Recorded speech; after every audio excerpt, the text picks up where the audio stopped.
Lucky person ఎవరా అని అనుకున్నా. ఫైనల్లీ తనే అని అర్థమైంది. హాయ్ అండి, welcome to RS delights.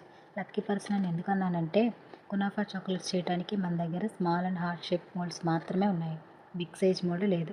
1 week back big size kunafa bar mould తెప్పించా. ఈ మోల్డ్లో ఫస్ట్ టైం ఎవరికి చాక్లెట్ చేస్తానా అని అనుకున్నా. ఫైనల్లీ ఒకళ్ళు మనకి ఈరోజు 2 కునాఫా చాక్లెట్స్ ఆర్డర్ ఇచ్చారు. బట్ టైమే తక్కువ ఇచ్చారు. ఏంటో నాకు వచ్చే ఆర్డర్స్ అన్నీ మ్యాక్సిమం సడన్గానే వస్తాయి. ఏంటో టైం సెట్ అవ్వదని చెప్పేద్దామా అంటే క్యూట్గా అడుగుతారు. ముందే చెప్దాం అనుకున్నాం బట్ మర్చిపోయామని అన్నారు. ఇంకా మనం అసలే చాక్లెట్స్ మెల్ట్ చేస్తాం కదా, హార్ట్ కూడా మెల్ట్ అయిపోతుంది. వాళ్ళు చెప్పిన టైం కన్నా ముందే కునాఫా బార్లు రెడీ చేశారు. బార్ డిమోల్డ్ చేస్తుంటే టెన్షన్ ఒక పక్క, ఎలా వస్తుందా అని. చాలా బాగా వచ్చింది. సైజ్ కునాఫా బార్ 2 చాలా బాగా వచ్చాయి. మన తరపు నుంచి క్యూట్ అండ్ స్మాల్ చాక్లెట్స్ కూడా కాంప్లిమెంటరీగా ఇచ్చాం. మీకు కూడా చాక్లెట్స్ అంటే ఇష్టమా? అయితే ఇంకెందుకు లేటు, వెంటనే స్క్రీన్ మీద నెంబర్కి ఆర్డర్ చేసేయండి. Thank you for watching. Bye bye.